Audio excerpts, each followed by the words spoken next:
오늘은 말라기 1장 1절에서 4절 말씀을 통해서 내가 너희를 사랑하였노라 라는 제목으로 함께 은혜를 나누겠습니다. 우리가 지난주에 경기장에서 경기하는 사람이 법대로 해야 한다고 말씀드렸습니다. 그렇지 않으면 심판에 의해서 심판자에 의해서 탈락되고 무효화된다는 것입니다. 그리고 성도들에게도 믿음의 선한 싸움에 경주가 있음을 생각해야 합니다. 우리가 그 길을 걸어갈 때에 우리의 무기력함과 무능력함과 불가능을 발견하게 됩니다. 왜냐? 하나님의 은혜가 없이는, 성령님의 도움이 없이는 그 길을 갈 수 있는 사람이 없기 때문입니다. 그래서 많은 사람들이 그 길을 도망하고 회피하고 외면하고 핑계하고 변명하지만 믿음의 사람은 우리 앞에 주어진 그 경주를, 그 달려갈 길 앞에 놓여진 의의 면류관을 생각하고 믿음을 지키고 예수 그리스도를 섬기며 따라가는 것입니다. 왜냐? 자기 힘으로 가는 것이 아니기 때문에, 자기 지혜와 능력으로 가는 것이 아니기 때문입니다. 그리고 자기 부인과 자기 십자가를 지는 것이 신앙의 유일한 법칙이요 길이라는 사실을 꼭 기억하시기 바랍니다. 이것 없이는 예수님을 따라갈 수도, 섬길 수도, 하나님과 함께 할 수도 없음을 성경은 분명히 이야기합니다. 우리가 믿는 믿음의 대상이시고 믿음의 주인이시고 믿음의 주체가 되시는 예수 그리스도는 어떤 삶을 사셨습니까? 자기를 비우고 낮추셨습니다. 그리고 십자가에 피 흘려 죽기까지 그 저주와 수치와 조롱과 정말 지기 싫은 그 십자가를 지기까지 순종하심으로 하나님께 영광을 돌렸다는 사실을 생각해야 합니다. 그러니 우리들도 예수 그리스도와 같이 자기 부인과 자기 십자가를 지고 따르는 것이, 그분을 섬기는 것이 마땅한 일입니다. 그것이 바로 예수 그리스도와 함께하는 은혜이고 아버지 하나님께서 우리를 귀히 여기시는 은총을 주시는 자리며 삶이기 때문에 그것을 누릴 줄 알아야 합니다. 거기에 감사가 있고 거기에 위로가 있고 거기에 힘이 있고 거기에 지혜가 있는 것입니다. 그러면 오늘 본문 2절을 보시기 바랍니다.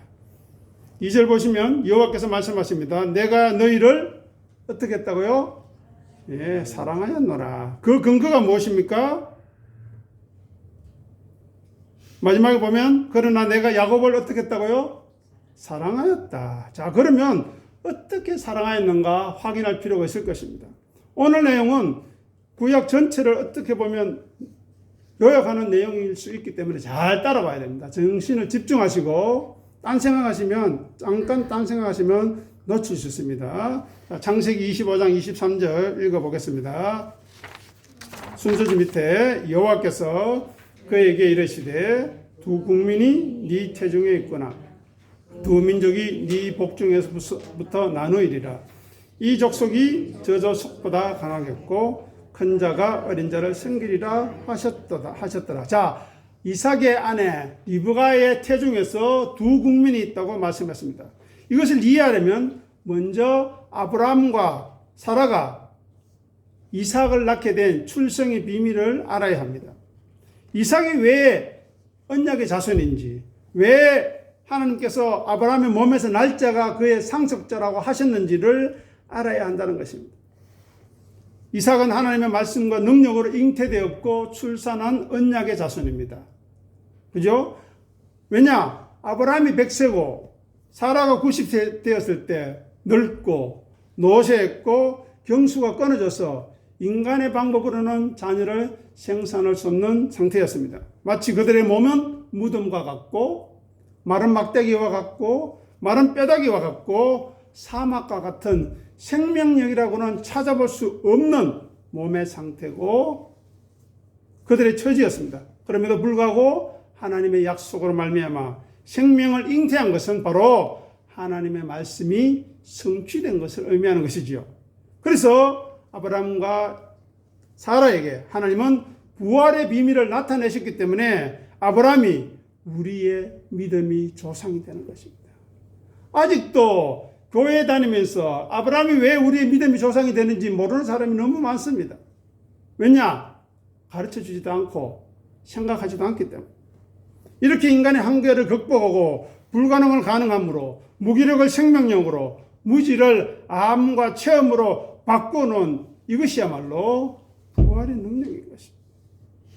창세기 18장 12절에서 14절 읽어보겠습니다. 사라가 속으로 웃고 이르되 내가 노쇠하였고 내 주인도 늙었으니 내게 무슨 즐거움이 있으리요. 여호와께서 아브라함에게 이르시되 사라가 왜 웃으며 이르기를 내가 늙었거늘 어떻게 아들을 낳으리요 하느냐. 여호와께 능하지 못한 일이 있겠느냐. 기한이 이를 때에 내가 네게로 돌아오리니 사라에게 아들이 있으리라. 보십시오. 사라도 아브라함도 자기의 불가능함을 알고 있었습니다. 뭐 말도 안 되는 소리 합니까? 말도 안 되는 소리 하지 마십시오. 그거는 불신앙의 웃음이었습니다. 그죠? 하나님의 능력의 말씀으로 성취하겠다고 말씀하셨음에도 불구하고 사라와 아브라함은 비웃었습니다. 무슨 소리 합니까? 나는 끝났습니다. 우리 교회 끝났습니다. 우리 가정 끝났습니다. 그럼에도 불구하고 하나님은 그 인간의 불신의 웃음에도 불구하고 은혜로 부르시는 분이 있고 불신으로 망하는 자들이 있다는 것입니다. 그리고 하나님은 언약을 이루시려고 이삭을 허락하셨습니다. 14절 보십시오. 여호와께 능하지 못한 일이 있겠느냐. 믿어지십니까? 네. 아멘 하시는 분은 그 삶으로 하나님의 능력이 나타나실 것입니다. 그런데 그 일이 그의 아브라함과 사라의 아들인 이삭과 리브가의 사이에서도 일어났다는 것입니다. 리브가도 자식을 낳지 못하고 있었는데 이삭이 기도하자 하나님이 그 기도를 들으시고 에서와 야곱이 이제 리브가의 태중에서 움직이고 있다는 것입니다. 즉 태중에서부터 이미 선택받은 것, 한 사람이 더 강하고 섬김을 받는 운명으로 하나님이 정하신 것, 그것이 바로 하나님의 사랑의 표현, 야곱을 사랑하신 증거입니다. 첫 번째, 여러 가지가 있지만 오늘 제가 설교 중에서 말씀드리는 첫 번째 사랑의 증거입니다. 자, 창세기 28장 13절 그 옆으로 가셔서 15절까지 읽어보겠습니다. 또 본적 여호와께서 그 위에 서서 이르시되 나는 여호와니 너희 조부 아브라함의 하나님이요 이삭의 하나님이라. 네가 누워있는 땅을 내가 너와 네 자손에게 주리니 네 자손이 땅의 티끌같이 되어 네가 서쪽과 동쪽과 북쪽과 남쪽으로 퍼져갈 갈지며 땅의 모든 족속이 너와 네 자손으로 말미암아 복을 받으리라. 내가 너와 함께 있어 네가 어디로 가든지 너를 지키며 너를 이끌어 이 땅으로 돌아오게 할지라. 내가 네게 허락한 것을 다 이루기까지 너를 떠나지 아니하리라 하신지라. 아멘. 이 말씀은 여러분이 잘 아시듯이 야곱이 에서에게서 도망가면서 하란으로 가는 길에 베델에서 돌베개를 하고 자다가 하나님의 약속을 받는 내용입니다. 이거 보십시오. 땅을 주시죠. 자손의 번성을 약속하십니다. 복의 주체로서 땅의 모든 족속에게 너로 말미암아 복을 받으리라 말씀하십니다. 제일 중요한 15절 꼭 체크해 놓으시고 아시기 바랍니다. 이 구절도 신구약을 관통하는 열쇠입니다. 보십시오. 내가 너와 함께 있어 네가 어디로 가든지 너를 지킬 것이다. 너를 이끌어 이 땅 어디입니까? 가나안으로 돌아오게 하기까지 그리고 돌아오게 할 것이다. 그리고 내가 네게 허락한 것을 다 이루기까지 너를 어떻게 한다고요? 아멘. 우리에게 약속하신 것 다 이루시기까지 하나님이 떠나지 아니하시겠다 하십니다. 믿어지십니까? 믿어지시는 그분에게 이 약속은 반드시 이루어질 것입니다. 이것이 바로 임마누엘 하나님이 야곱과 동행하시겠다는 사랑의 증거입니다. 두 번째입니다. 이것은 야곱과 이스라엘뿐만 아니라 교회와 성도에게 하시는 하나님의 약속인 것입니다. 시편 73편 28절 읽어보겠습니다. 하나님께 가까이함이 내게 복이라. 내가 주 여호와를 나의 피난처로 삼아 주의 모든 행적을 전파하리이다. 아멘. 하나님께 가까이 함이 네게 복이라 했는데 하나님께서 직접 야곱을 떠나지 않고 함께 하겠다고 약속하십니다. 이것이 사랑의 표현, 사랑의 증거 세 번째입니다. 그리고 하나님께서 말씀하신 것은 반드시 이루어지는 것을 우리는 믿고 있고 그것이 하나님의 능력이며 하나님의 하나님 되심입니다. 보십시오. 하나님께서 야곱을 태중에서 선택하셨습니다. 함께 하시겠다고 약속하셨습니다. 그 언약을 이루십니다. 비록 그가 고난 중에 있다 할지라도 그에게 피난처가 되시고 순간순간 선하신 도움의 손길을 통해서 그에게 감사와 찬양의 조건을 허락하시겠다는 겁니다. 창세기 32장 28절 여기는 없는데요. 제가 읽어드리겠습니다. 적어 놓으시기 바랍니다. 잘 아시니까요. 창세기 32장 28절 그가 이르되 네 이름을 다시는 야곱이라 부를 것이 아니요 이스라엘이라 부를 것이니 이는 네가 하나님과 및 사람들과 겨루어 이겼습니다. 이 말씀은 제가 전에 설교한 것이 있으니까 참고하시기 바랍니다. 자, 야곱이라는 발꿈치를 잡아야 하고 남을 이용하고 속이고 움켜잡아야 했던 야곱을 벗겨버리고 이스라엘로 하나님이 최고, 말씀이 최고, 진리가 최고라는 삶으로 살게 하시는 이스라엘로 새롭게 하시고 덧입히시는, 즉 주고 나누어도 베풀어도 풍성한 삶의 자리를 그에게 약속하시는 것입니다. 예전에는 움켜잡아야 내 것이고 남의 것 떼ጠ려야 내 것이고 내가 수고한 건 내 것이라고 생각해야 내 것이었는데 이제는 하나님의 풍성함을 알게 하셔서 자기의 힘과 의지와 고집으로 삶을 갖고 가던 그 자리와 생각에서 벗어나서 하나님의 인도하심과 하나님의 도우심으로 더욱더 풍성하고 여유 있는 삶, 다 빼앗겨도 다 주어도 풍족한 넉넉한 삶의 자리를 허락하신 것입니다. 이것이 바로 하나님이 야곱을 사랑하신, 이스라엘을 사랑하신 네 번째 증거입니다. 이 외에도 하나님의 사랑의 흔적은, 이스라엘과 야곱을 향한 사랑의 흔적은 무수합니다. 성경 곳곳 도처에 기록되어 있습니다. 그것이 야곱과 이스라엘에게 뿐만 아니라 저와 여러분들을 향한 하나님의 사랑의 증거라는 것입니다. 그것을 찾아야 되지 않겠습니까? 그런데 왜 우리는 성경을 가까이 하지 않습니까? 확인해야 합니다. 과연 그러한지 살펴보아야 합니다. 그러면 오늘 본문 3절을 보시기 바랍니다. 오늘 본문 3절. 에서는 어떻게 했다고요? 위로했다. 왜요? 어떻게 해요? 생각해야 되지 않겠습니까? 오바댜 1장 3절 4절 읽어보겠습니다. 주보 보시기 바랍니다. 너의 마음이 교만이 너를 속였도다.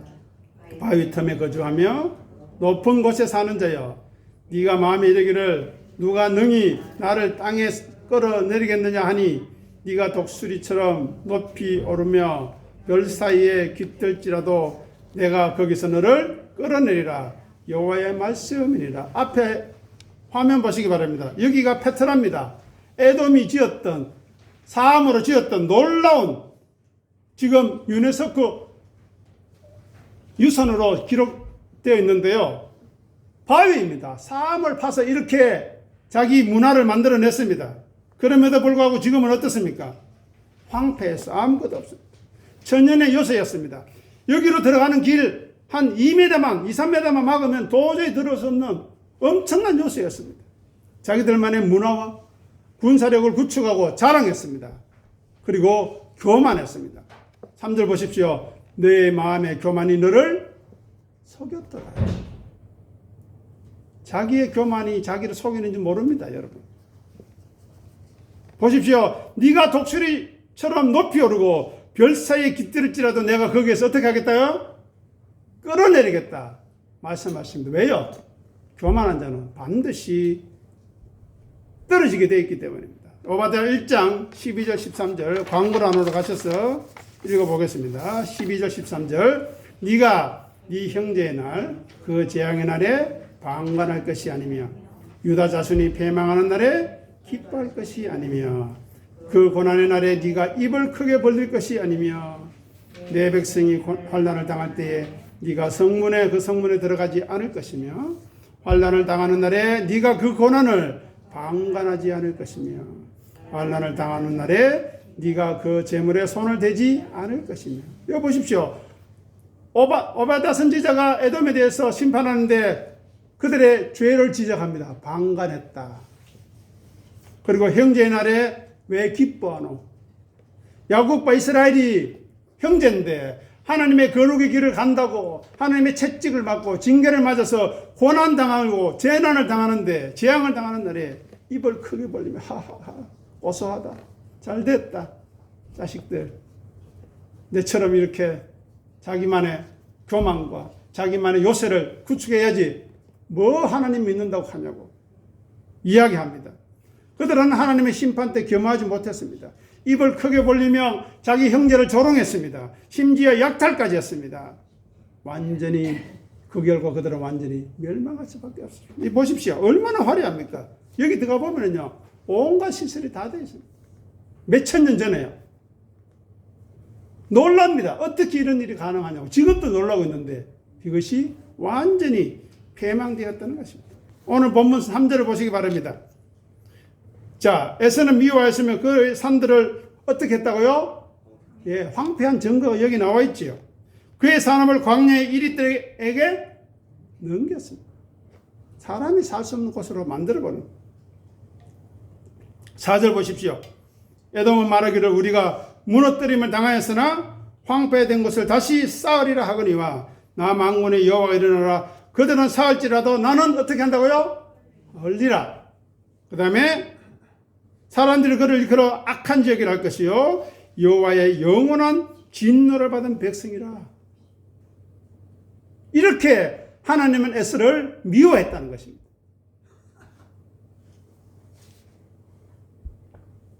그러면 야곱인 이스라엘은 어떻게 해야 합니까?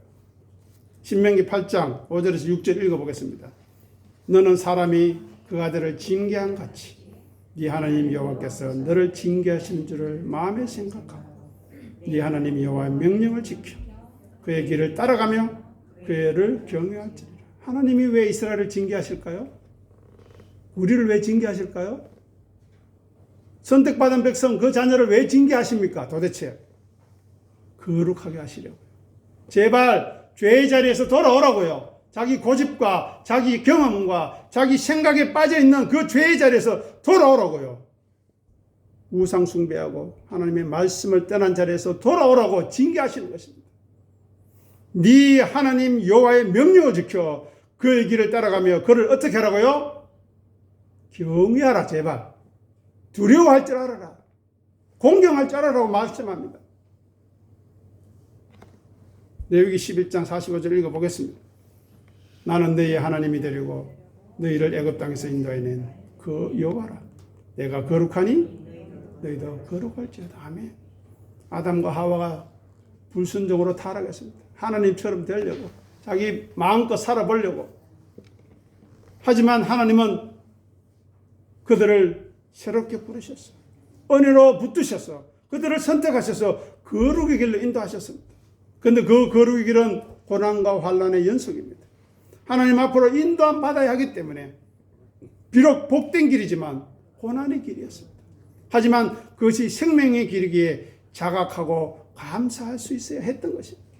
잠언 3장 11절 12절 읽어보겠습니다. 내 아들아 여호와의 징계를 경히 여기지 말라. 그 꾸지람을 싫어하지 말라.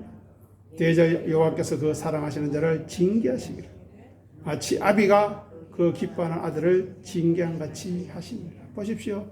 야곱과 이스라엘을 징계하시는 이유가 무엇 때문이라고요? 사랑하셔서 그렇다. 그런데 야곱은 이게 사랑인지 뭔지 모르는 겁니다. 제정신이 없는 거예요. 엉뚱한 생각하는 겁니다.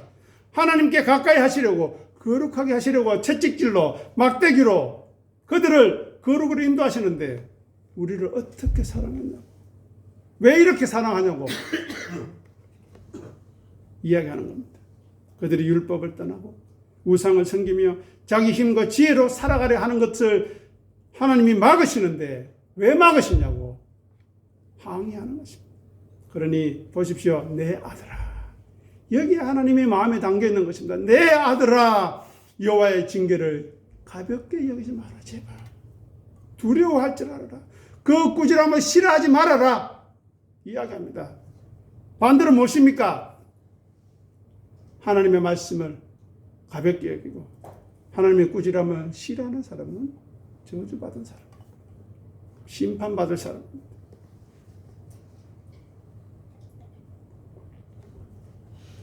성령은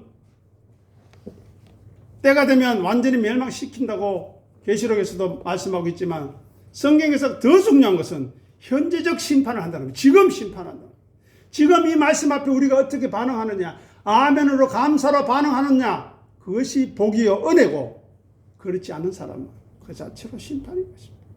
잠언 13장 24절 읽어보겠습니다.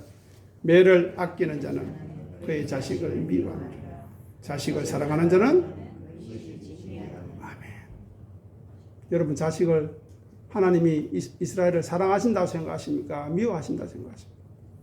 여러분은 자식을 사랑하십니까? 미워하십니까? 어떻습니까? 하나님의 사랑의 징계가 어떻게 느껴집니까? 물론 이스라엘은 오해했습니다. 야곱은 몸으로 겪고 때워야 하니 너무 고달고 힘드니 그들이 어떻게 느꼈겠습니까? 하나님은 진리로 그들을 사랑하기 원하는데 이스라엘과 야곱은 이생의 자랑, 육신의 자랑, 안목의 정력으로 사랑해 주기를 바랬던 것입니다. 이 얼마나 오해입니까? 교회에 와서도 이런 모습으로 자리하고 있으니 그 얼마나 불행한 일입니까? 그러나 하나님이 누구신지를 안다면, 하늘의 영광이 어떤 것인지 안다면, 생명의 말씀과 율법의 가치를 안다면 그럴 수 없는 것입니다. 시편 119편 71절 72절 읽어보겠습니다. 고난당하는 것이 내게 유익이라. 이로 말미암아 내가 주의 율례들을 배우게 되었나이다. 주의 입의 법이 내게는 천천 금원보다 좋으니이다. 아멘. 왜 고난당하는 것이 유익입니까?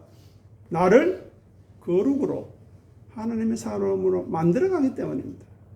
그런데 타락한 인간 본성은 고난을 싫어합니다. 고통을 싫어합니다. 질병을 싫어합니다. 아픔을 싫어해요. 사람들에게 인정받기 원하고 사람들이 나를 칭찬해 주기 바라고 높여주기를 바라지요. 자기를 비우고 자기 낮추기를 싫어한다는 겁니다.